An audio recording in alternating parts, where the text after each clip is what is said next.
दोस्तों एक इंपॉर्टेंट बात आपसे शेयर करनी है, शायद आपके किसी अपने के काम आ जाए। मेरा एक कज़न है अर्ली 30s में, शादी हो गई, अच्छी खासी जॉब चल रही है, ऑफिस से उसको एक कॉर्पोरेट हेल्थ इंश्योरेंस भी मिला हुआ है। लेकिन लाइफ हमेशा प्रेडिक्टेबल नहीं होती। अचानक से उसको एक दिन माइनर चेस्ट पेन हुआ।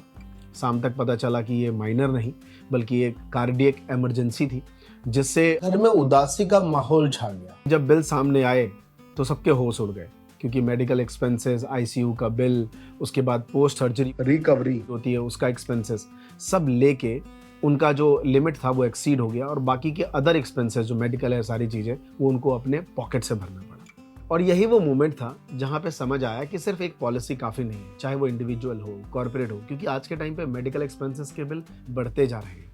और तभी IFFCO Tokio health protector assured top up policy एक स्मार्ट सॉल्यूशन बन के आता है।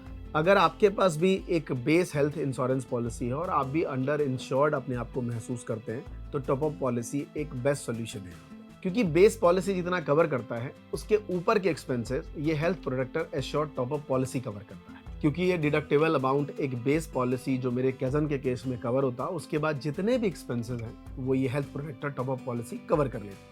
बहुत से लोग सोचेंगे कि मेरे पास कोई पॉलिसी नहीं है, तब भी ये आपके काम के लिए है, क्योंकि एक डिडक्टेबल अमाउंट तक आप खुद कवर करेंगे, उसके बाद ये health protector top up policy उसके आगे के एक्सपेंसेस सारे कवर कर लेगी। और अगर आपके पास कोई कवर्ड पॉलिसी नहीं है और आपको लगता है कि इंश्योरेंस लेना बहुत महंगा हो रहा है, तो उस केस में भी आप health protector top up policy ले सकते हैं, क्योंकि इसका प्रीमियम जो है वो काफी अफोर्डेबल होता है। और बाद में कुछ साल के बाद इफ्को टोक्यो आपको एक बेस पॉलिसी लेने के लिए ऑप्शन भी देता है, यानी कि आप बाद में भी बेस पॉलिसी ले सकते हैं और दोनों पॉलिसी को साथ साथ पैरेलल रन कर सकते हैं। और सबसे इम्पॉर्टेंट बात इसमें यह है कि आपका जो डिक्लेयर इलनेस जो आपकी होती है वो बिना किसी वेटिंग पीरियड के इसमें कवर भी होती है। तो दोस्तों, अगर आपको लगता है कि आपकी एग्जिस्टिंग पॉलिसी सफिशिएंट नहीं है या अब तक आपने कोई पॉलिसी नहीं है, तो ये एक स्मार्ट ऑप्शन हो सकता है। और ये वीडियो एक इनिशिएटिव है इफ्को टोक्यो के साथ आपको सूचित और सुरक्षित रखने का।